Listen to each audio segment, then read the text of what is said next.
Cabinet मंत्री, इनके साथ में बलबीर सिंह जी, पूर्व केंद्र मंत्री हरियाणा सरकार के अंदर, हमारे लोकसभा के अध्यक्ष, हमारे जिले के अध्यक्ष, हमारे वरिष्ठ उपाध्यक्ष अनुराग जी, चित्रा सरवारा जी, और हमारे वाइस प्रेसिडेंट भट्टी जी, और सभी जितने भी हमारे वरिष्ठ साथी हैं आज यहाँ पे बैठे। मैं निवेदन करूँगा गोपाल राय जी से कि आज की प्रेस कॉन्फ्रेंस को संबोधित करेंगे। आज इंडिया गठबंधन की तरफ से हरियाणा में आम आदमी पार्टी के उम्मीदवार सुशील गुप्ता जी के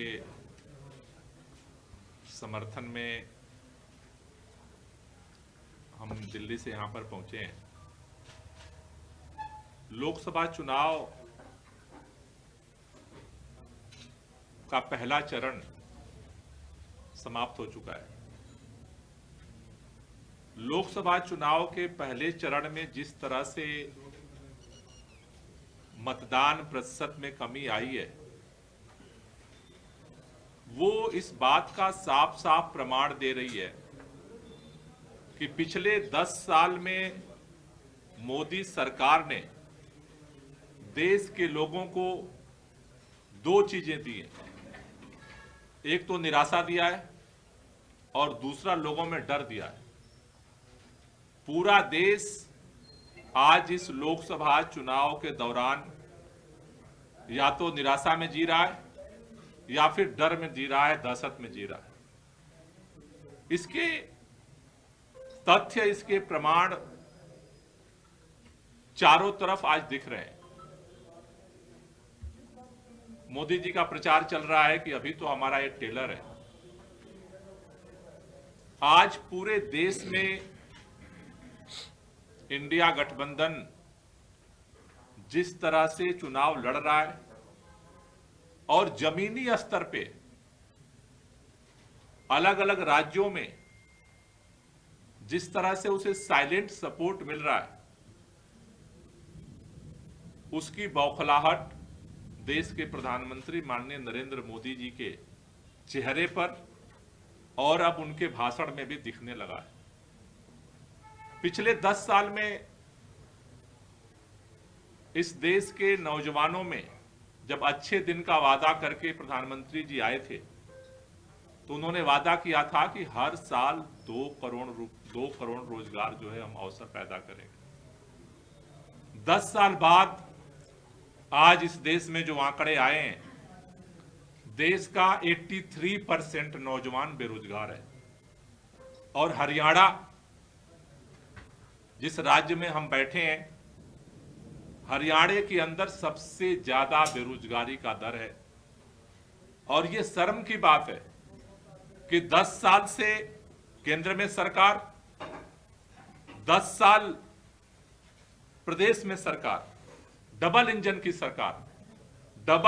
की सरकार ने हरियाणा के नौजवानों की ऐसी दुर्दशा कर दी है कि आज हरियाणा के मुख्यमंत्री सरेआम कहते हैं कि रोजगार चाहिए तो इजराइल चले जाओ। मतलब हरियाणा के अंदर रोजगार नहीं है। ये हमें कहने की जरूरत नहीं है, देश को कहने की जरूरत नहीं है। और जब इजराइल जाने की बात होती है तो देश के प्रधानमंत्री जी की तरफ से कोई भरोसा नहीं आता है कि नहीं, भारत के अंदर हम रोजगार देंगे, इजराइल जाने की जरूरत नहीं है। पूरे दुनिया के अंदर अलग अलग देश के लोग अपने लोगों को जहां पर क्राइसिस है, जिस कंट्री में, वहां से बुला रहे हैं। और हमारे यहां इतनी मजबूरी है कि हम उन नौजवानों को रोजगार के लिए आग में झोंक रहे हैं। पूरा नौजवान जो है वो निराशा में है। दूसरा सबसे बड़ा तबका किसान है। किसानों के आय डबल करने का वादा, उनके भी अच्छे दिन आने वाले थे। 10 साल बाद हरियाणा इस बात का भी गवाह बना है। किसानों ने 1 साल तक उनको 3 काले कानून जबरदस्ती उनके ऊपर थोपे गए। 1 साल दिल्ली के बॉर्डर पे गर्मी में, बरसात में, जाड़ा में किसान पड़े रहे। केंद्र सरकार को मजबूरी में 3 काले कानून वापस लेने पड़े। मोदी सरकार ने यह वादा किया था कि हम एमएसपी को कानूनी गारंटी देंगे। किसान इंतजार करते रहे, 1 महीना बीता, 2 महीना बीता, साल बीता। जब पार्लियामेंट का आखिरी सत्र बुला करके समाप्त कर दिया गया तो किसानों ने ऐलान किया कि भाई हमारी एमएसपी की गारंटी का क्या हुआ कानून का।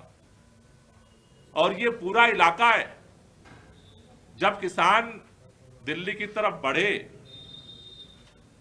हरियाणा के अंदर गांव-गांव में पुलिस, हमने तो वीडियो में देखा था, आज हमने जब साथियों से बात की तो लोगों ने बताया कि कैसे यहां पुलिस गांव-गांव घूम रही थी, भाजपा की लोगों को डरा रही थी, धमका रही थी, पर्चे निकाल रही थी, कागज कह रही थी कि हम तुम्हारी संपत्ति जब्त कर लेंगे, एफआईआर कर रही थी। पूरे किसानों को एमएसपी की तो गारंटी नहीं मिली, लेकिन अंबाला से लेकर के और इस पूरे रोड पर कुरुक्षेत्र में सबसे ज्यादा, इस पूरे जो बॉर्डर का इलाका है, शायद हर गांव में पर्चे पहुंच गए। लोगों से कहा गया कि पेट्रोल मत दो ट्रैक्टर के लिए। किसान अन्नदाता है, लेकिन जिस तरह से कीड़ें बिछाई गई, जिस तरह से एक नौजवान को गोली मारी गई, आज पूरा किसान निराशा में है। तीसरा जो है महिलाएं, इसका भी सबसे बड़ा उदाहरण है। देश के अंदर आज पूरे देश में 2 घटनाओं की चर्चा हो रही है। एक मणिपुर में, जिस तरह से डबल इंजन की सरकार मणिपुर में भी है, केंद्र में भाजपा की सरकार, मणिपुर में भाजपा की सरकार। वहां पे डबल इंजन की सरकार ने जिस तरह से उस सरकार के अंदर निर्वस्त्र करके महिलाओं को घुमाया गया, जिस तरह से वहां पर अत्याचार हुआ, और आज तक भारतीय जनता पार्टी के किसी नेता की हिम्मत नहीं हुई कि वहां के मुख्यमंत्री से एक बार इस्तीफा भी मांगे। दूसरी तरफ हरियाणा की बेटियों को जिस तरह से इस सरकार ने बेइज्जत किया, वो खिलाड़ी अपने घर की नहीं थी, पूरे देश का नाम उन्होंने दुनिया में जाकर के रोशन किया था। जिस तरह से जंतर मंतर पे बैठी थी, घसीट करके 26 जनवरी से पहले उनको जिस तरह से घसीट करके और वहां से बाहर फेंका गया, जिस तरह से वो रोती रही, आंसू बहाती रही, लेकिन इस भाजपा सरकार के किसी भी कान में जू नहीं देगा। आज तक महिलाओं को सवाल का जवाब नहीं मिला। तो समाज का हर तबका, चाहे नौजवान हो, चाहे किसान हो, चाहे महिलाएं हो, हर तबके में निराशा है। मजदूरों को जिस तरह से नया अधिकार तो नहीं मिला, लेकिन जो भी कानूनी अधिकार थे